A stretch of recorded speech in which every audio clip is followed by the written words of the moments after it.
पाक अफगान तुर्खम बॉर्डर खुलने की तैयारियां जारी हैं। बॉर्डर पर इंपोर्ट एक्सपोर्ट स्कैनर्स नस्ब कर दिए गए हैं। बॉर्डर की बंदिश के बायस सरहद के दोनों अतराफ माल बरदार गाड़ियों की तवील कतारें लगी हुई हैं। पाक अफगान झड़पों के बायस गुज़िश्ता 10 दिनों से तुर्खम हर किस्म की आमदोरफ्त के लिए बंद है।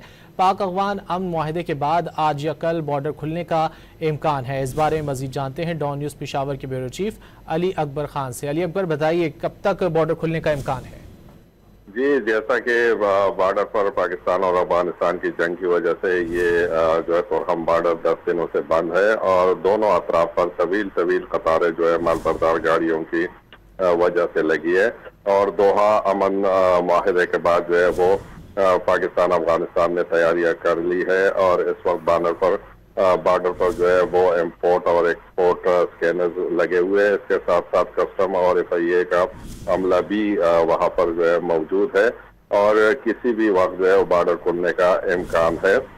बॉर्डर हुकाम के दरमियान इस हवाले से आज एक मीटिंग भी मुतवक्के है और उम्मीद की जा रही है कि 10 दिन के वक्त के बाद आज या कल ये बॉर्डर आमदोरफ्त के लिए खुल जाएगा। बहुत शुक्रिया अली अकबर इन तफसीलात के लिए।